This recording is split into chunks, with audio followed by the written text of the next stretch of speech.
Assalamualaikum warahmatullahi wabarakatuh. Waalaikumsalam warahmatullahi wabarakatuh. Buya, saya ingin bertanya, bagaimana memahami dan mempraktekkan mengimani rukun iman yang keenam, Buya? Iman kepada yang baik dan yang jelek. Karena kadang orang imannya kepada yang baik, ketika yang jelek nggak diimani. Seperti ini, Buya, contohnya kita kurang paham. Contohnya orang perampok, sudahlah saya jadi perampok, nanti kan sudah iman dengan kejelekan ini dari Allah, sudahlah saya nggak usah usaha, nanti walaupun nggak kerja nanti bakal kaya. Bagaimana memahami dan mempraktekkan, Buya? Terus yang kedua, kalau boleh nambah, Buya? Satu aja cukup, biar dibagi sama. Syukran kasih. Assalamualaikum warahmatullahi wabarakatuh. Assalamualaikum warahmatullahi wabarakatuh. Al-iman bil qada wal qadar. Iman dengan qada dan qadar, baik dan buruknya itu adalah dari Allah. Dan kita harus ridho dengan ketentuan Allah. Ridho dengan qada bukan ridho dengan maqdi. Jadi zina adalah ketentuan Allah. Yang harus kita relakan adalah Allah menentukan. Tapi kita tidak boleh ridho dengan zina. Jadi semua orang melakukan kehinaan adalah ketentuan. Kita harus tahu dulu apa sih qada dan qadar dulu, supaya tidak salah. Qada itu adalah pengetahuan Allah, ilmu Allah, pengetahuan Allah terhadap apa yang terjadi, apa yang sedang terjadi dan akan terjadi, apa yang diketahui Allah. Itu qada. Kemudian qadar adalah apa yang Allah berlakukan sesuai dengan qada Allah. Allah Maha tahu kalau Anda itu punya cucu itu banyak jadi ulama semua. Allah sudah tahu, Anda belum tahu. Amin. Ya kan? Anda punya cucu alim-alim semuanya. Karena Anda cinta majelis ilmu, Allah beri Anda cucunya belum keluar. Tapi Allah sudah tahu, itu qada. Allah sudah tahu bahwa Anda akan punya cucu ulama Rasulullah. Allah tahu. Itu namanya qada dari Allah. Tahu-taunya Anda sudah sepuh, pakai tongkat dan sebagainya, cucu Anda sudah boleh keluar, mulai belajar untuk jadi ulama. Lah di saat Allah memberlakukan itu namanya qadar Allah sesuai dengan qada. Namanya qada qadar. Itulah yang dibahas, semua yang terjadi ketentuan Allah itu. Berarti yang tahu apa yang akan terjadi siapa? Allah. Jangan sok jadi Tuhan. Yang repot dia sok jadi Tuhan. Kalau memang saya ahli surga, biarpun maksiat kan tetap masuk surga. Siapa bilang ente masuk surga? Kok urusan surga main-main? Sekarang urusan makan saja ada. Anda lapar jam 12 siang sama saya, ada sate, coba berani ngomong, kalau memang jatah saya kenyang kan pasti kenyang. Berani ngomong gitu? Nggak ada. Urusan makan nggak ada berani ngomong. Urusan rezeki juga. Kenapa pagi-pagi Anda pergi kerja sampai Masya Allah? Ada yang berani duduk, kalau memang jatah saya dapat duit, saya duduk di rumah kan dapat duit. Wah, hebat benar ente. Ketahuilah bahwa kita itu suka sok tahu apa yang akan terjadi. Makanya nggak benar orang Anda tidak tahu kok. Jangankan kok tahun depan, 1 menit berikut ini kita tidak tahu Anda bakal batuk berapa kali ya. Anda bakal bersin berapa kali. Anda kan rencana mau makan nasi jamblang, rencana. Tak tahunya dikasih nasi bungkus oleh teman Anda, nggak jadi, batal nasi jamblang. Urusan nasi jamblang nggak berhasil, padahal nasi jamblang depan ada. Jadi meyakini, maknanya mengimani bahwa semua yang berlaku di semesta ini adalah atas ketentuan Allah dan atas kuasa Allah. Itu namanya iman dan qada qadar. Tidak ada yang terjadi di semesta kecuali atas kuasa Allah.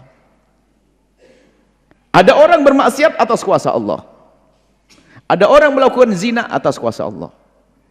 Dan dikehendaki oleh Allah. Dikehendaki oleh Allah. Kalau tidak dikehendaki tidak akan ada yang terjadi. Jadi panjang ke sana ceritanya. Makanya kalau ada orang ngomong ya, itu tadi, ya kalau memang saya ahli neraka, biarpun ibadah kan tetap masuk neraka. Lah ini kok sok tahu, siapa yang bilang kamu ahli neraka? Nggak ada yang bilang ahli neraka. Itu disembunyikan oleh Allah. Pungkasan kita hanya Allah yang tahu. Tapi Allah memberikan kepadamu akal untuk berpikir. Makanya Anda pergi ke dapur ngambil piring, makan kalau lapar, nggak pakai kalau jatah saya kenyang pasti kenyang biarpun saya tidak makan. Nggak ada begitu. Anda punya akal, mikir gitu. Anda ngambil ke dapur.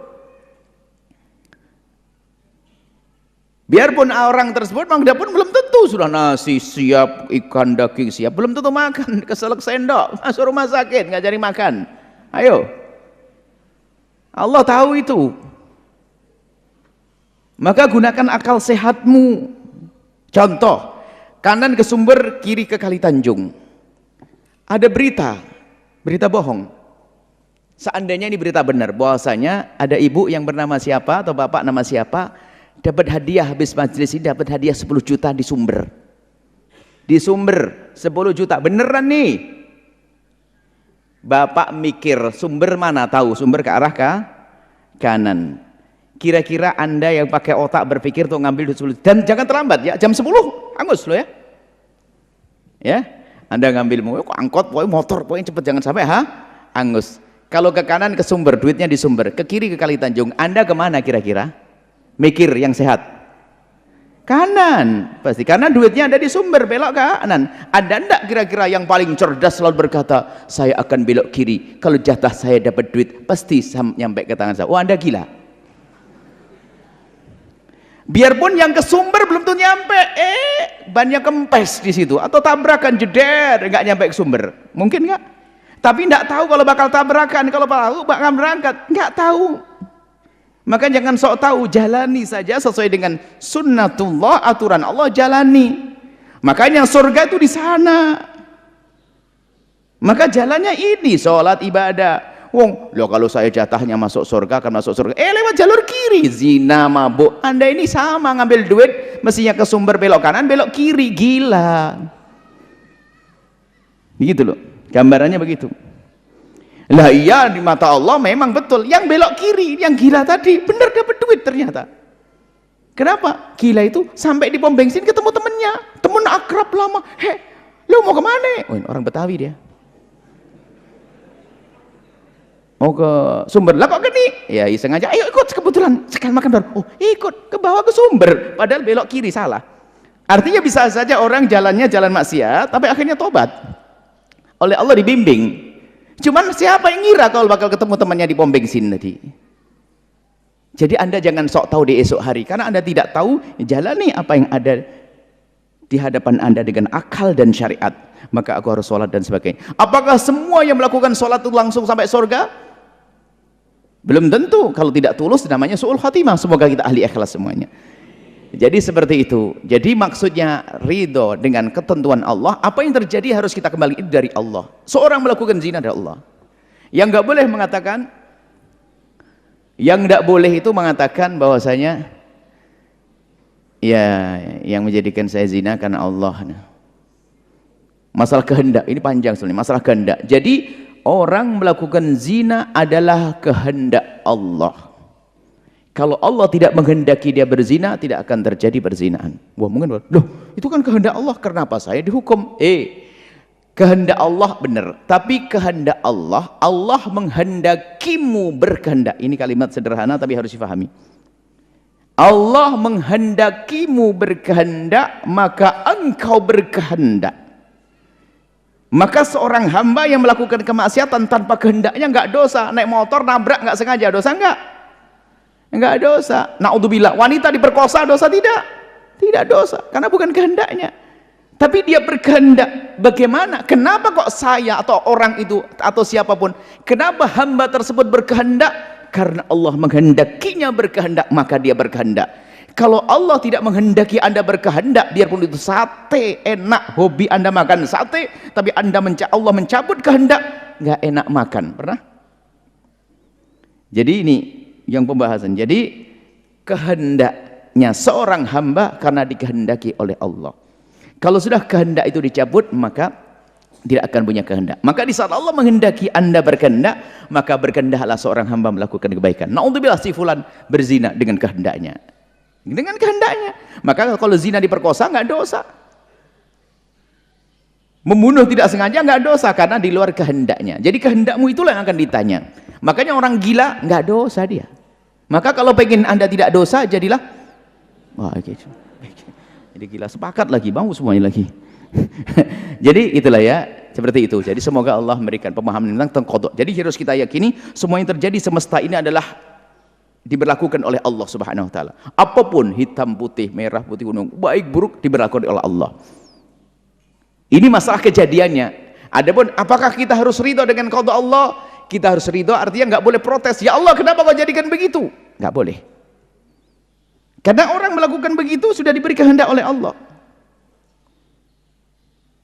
Jangan selalu berkata, ya kalau memang ini kehendak Allah, ya kenapa kamu berzina? Ya Allah yang melakukan ini. Kenapa kamu mabuk? Ya Allah. Oh baik, ambil palu, ceter jidatnya. Kenapa kau pukul aku? Allah. Gitu juga nanti balas sih. Ini orang kurang ajar. Dikit-dikit nisbatkan pada Allah. Baik, semoga Allah memberikan pemahaman yang benar. Allahu a'lam bishawab.